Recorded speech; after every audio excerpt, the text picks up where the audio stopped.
Welcome, my friends, to another episode of The Daily Shortcut. My name's Dave Wood, and I'm the creator of The Daily Shortcut, and today I want to talk about a different kind of a concept that you might find as you're listening and watching, that a light bulb will go off in your mind as you're listening and paying attention, because you're currently in a time of seeking answers, aren't you?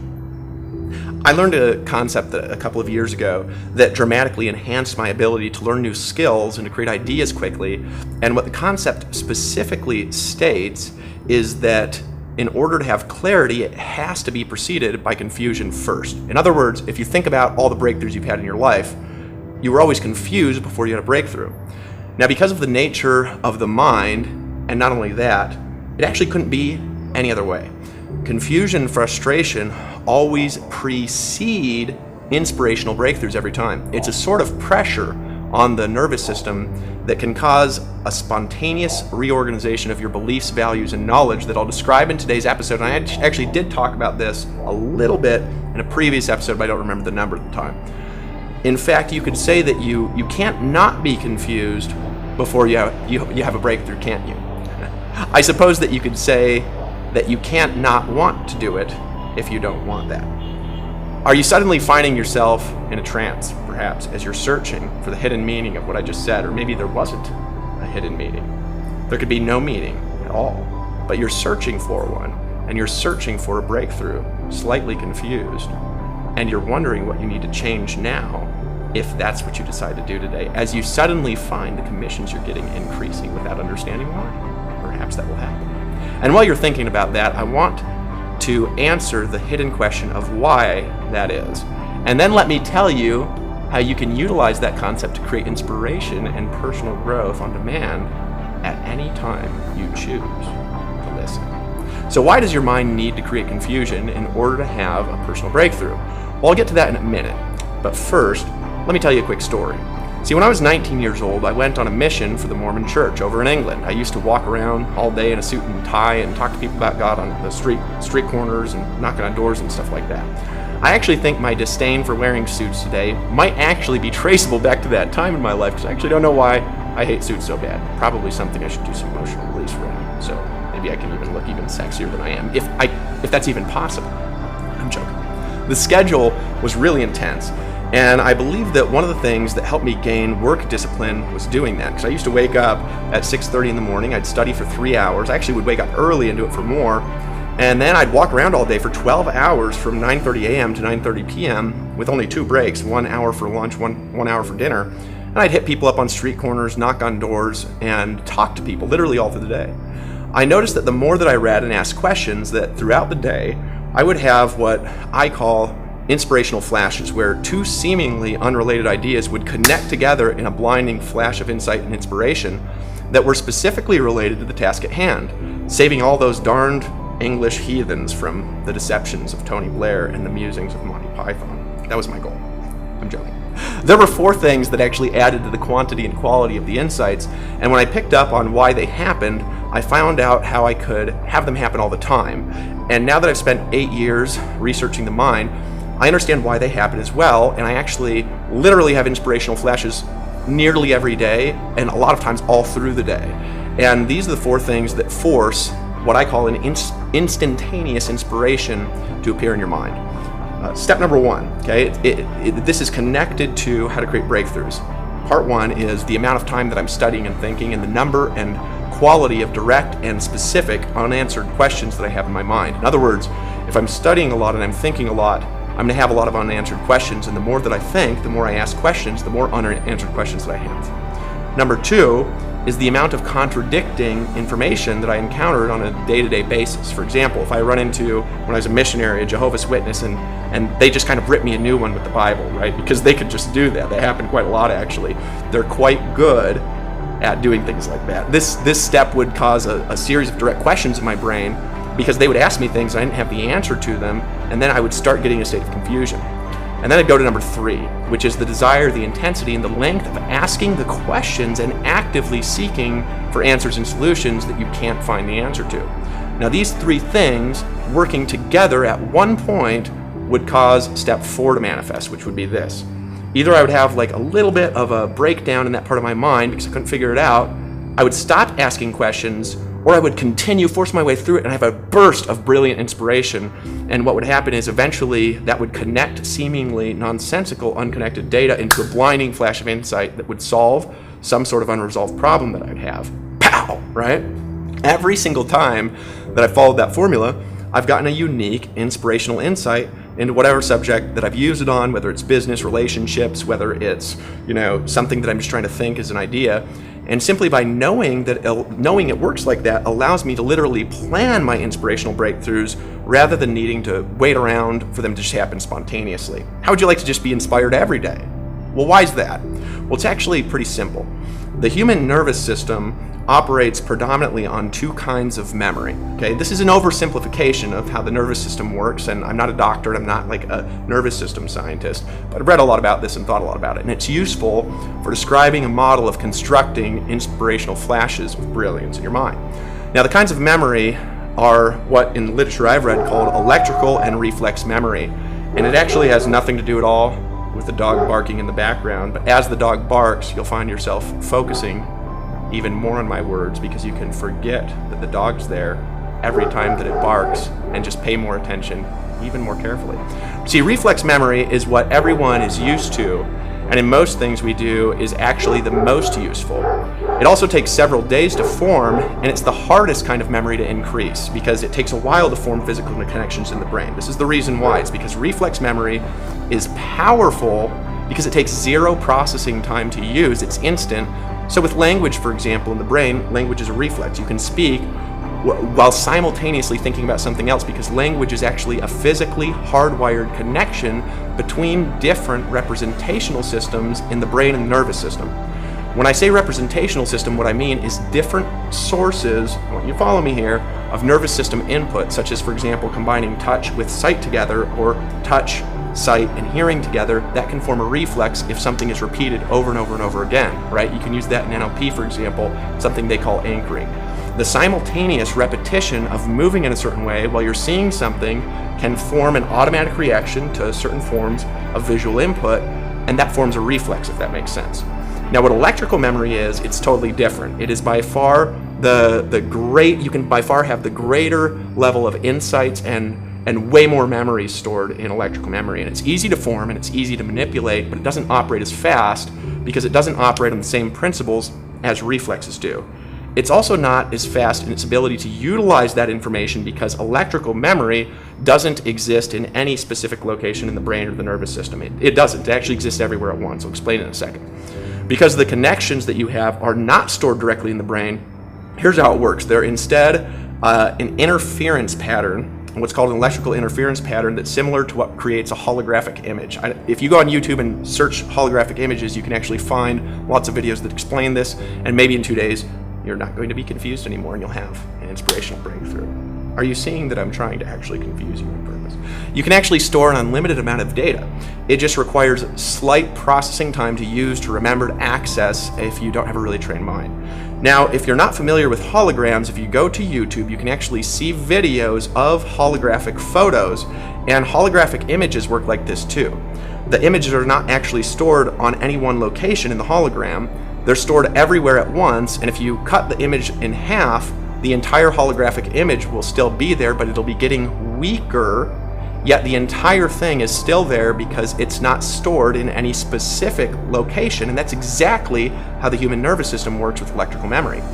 All memory is simply a set of connections between relevant or irrelevant data that you formed either on purpose or unconsciously throughout your life.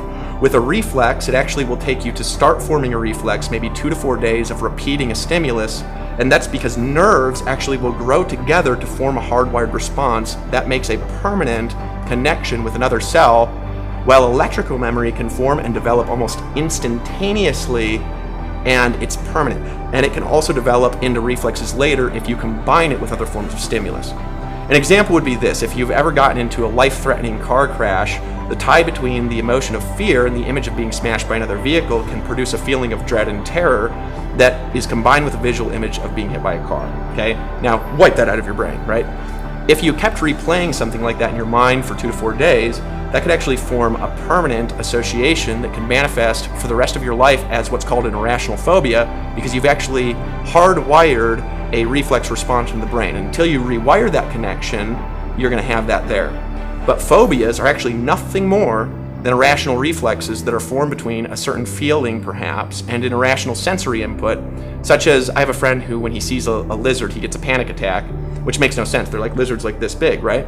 But I've gotten like that. I had one, I remember, with spiders a long time ago. I know some people who they get into an elevator and they freak out. And if you know this, and you know how these work, you can actually collapse them nearly instantly. Scientists and psychologists used to think that phobias were permanent and lifelong. And then some NLP researchers, Richard Bandler and John Grinder, found that they could actually collapse phobias in less than 15 minutes by forming a new and better reflex over the top of the old pointless reflex. For example, your heart might start pounding unstoppably whenever you get into a car, right? And it could cause physical discomfort and upset you, and that might actually produce a pattern where it makes you less safe in the car. So you can use a similar pattern and you can break that irrational phobia. For example, you could imagine yourself sitting in a car and being totally safe and driving perfectly all the time. And if you learn how to do things like that in a 15-minute casual conversation with somebody you know, if you know what you're doing, you can permanently sever that old connection and replace it with something better in a conversation. And if they just repeat it for a couple of days, it will permanently alter their response to that phenomenon. One time, I met a woman who had a phobia of airplanes for more than 10 years. And in about 15 minutes, I simply rewired the phobia into the opposite reaction. And this was really interesting to watch because it caused a collapse of the first reflex. And the next time she got on a plane, which was later that day, she also felt an irrational feeling. Only this time, the irrational feeling was she got on the plane and felt peace and love, like when her father was holding her as a small little girl. That's irrational too, but better, right? See, sometimes this is referred to in the NLP community as something called anchoring. And all anchoring is it's basically creating a feeling response from some sort of other nervous system response. So my question is, how does the inspirational insight occur, and what the heck does it have to do with reflexes? Well, it's actually simple. See, your mind is seeking direction and solutions that don't exist within your current relevant internal connections of your memories that you have right now. And your unconscious mind takes the images, the sounds, the existing information, the nervous system input, the things you're thinking about, your associations, and your memory. And what it does is it creates a new spontaneous electrical connection in your mind, which produces a sort of euphoria because it releases all sorts of brain chemicals. That's basically a new memory. It's a new association. And it manifests as a brilliant burst of information coupled with a release of neurotransmitters that make you feel like a little bit high, like you just worked out. That's what happens in a nutshell. So how in the heck is knowing that useful to you? Well, maybe because you'll get confused and have a breakthrough thinking about it later today, and then learn to control your breakthroughs and have the breakthroughs you want for once. Have you ever met somebody who was a constant, never-ending source of inspiration? You can actually model out your own inspiration by following these steps. Number one, study lots of relevant information. Every day you want to study. I tell people read at least half an hour today. I think you should read for an hour, write for an hour, think for an hour if you really had the time. It would really change your life if you did that. Number two, ask a lot of good questions, lots of questions. Actually try to find with your questions things that you're not thinking about yet. Ask other people questions, pay attention to their questions, then ask questions based on their questions until you get confused. Number three, intensely desiring the answer to the questions and continuing to ask them and study until you have a brilliant flash of inspirational insight for the first time, if you've never had one before, but I'm sure you could remember a time in your life when you were inspired. Number four, working your ass off doing things that intentionally make you uncomfortable and that you're not good at yet. Notice I say yet. And literally frustrate yourself, confuse yourself on purpose, speeding up the inspirational breakthrough cycle to minutes instead of years. You can actually control this. So in other words, by intentionally confusing yourself with direct energy, you can purposefully create inspiration, and it'll appear as a daily manifestation in your world if you follow these steps. How cool is that, right? You can actually control your inspirational breakthroughs because it's just something happening in your nervous system. So what are the best ways of confusing yourself? Here's a few that I found and have worked again and again in my own life. Number one, look to ask questions that don't have answers in whatever it is that you're learning. In other words, try to think about things that other people are not thinking about, which actually can be difficult because people think about things all the time. Number two, start doing something that you specifically don't know how to do. But don't worry about it yet. You can't know the right questions to ask when you start doing something for the first time unless you're actually in the pattern of action doing it. I think actually getting into action is really important to just get into the habit of doing now. Perhaps you could even do that as you're watching this. Number 3, you want to look for a compelling argument that disagrees with your basic conclusions. Don't look to argue and frustrate yourself. You want to look for the opposite side. So the opposite side is asking questions that you're not thinking about. It's going to challenge your assumptions, and by thinking about them, just by asking the questions, especially if it creates confusion because they're really compelling, that will make you think differently. It'll make you have new inspirational breakthroughs, and you'll change even more. And be open to the fact that you're probably not correct about everything anyways, right? And if you are, you're the only one. And you want to ask yourself a question that leads to a newer, more whole, and better conclusion, like science does, right? Number 4, you want to find someone smarter than you in one specific area, or maybe all areas, and ask them questions and listen to what they say and take notes. And then when they're not around, ask open-ended, unanswerable questions from the information they gave you about what they were teaching, and see if you can create those answers yourself. And if you can't, start searching for information and repeat the steps. Number 5, you should really want something that you've never been able to get before, and ask questions that lead you to knowledge, information, resources, and techniques to actually create that and get you there.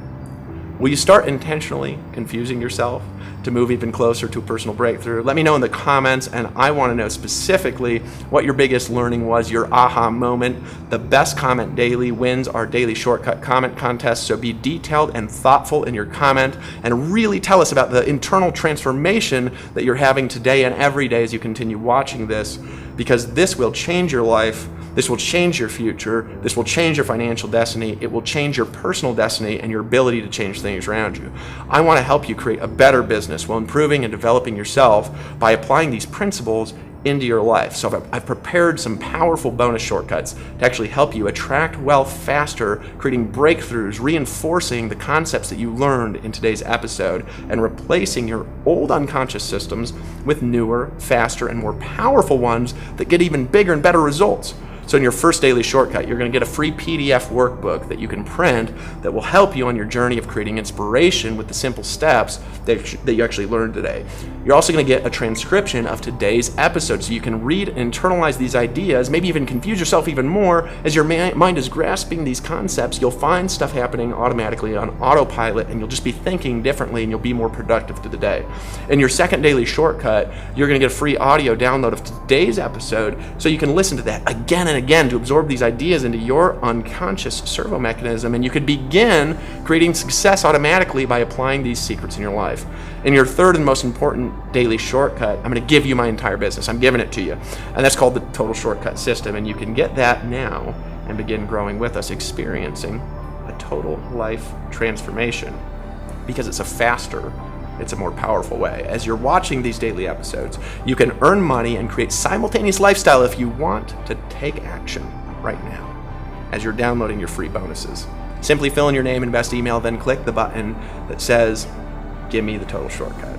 I should put right now on that. Give me the total shortcut right now. You're going to be immediately taken to download your 3 powerful bonuses, and applying this information in your life is going to become easy. I will see you in the next episode of the Daily Shortcut. And remember, if you ain't confused, you ain't having breakthroughs. It's as simple as that. Take this information, share it with someone you love, and I will see you on the beaches of the world.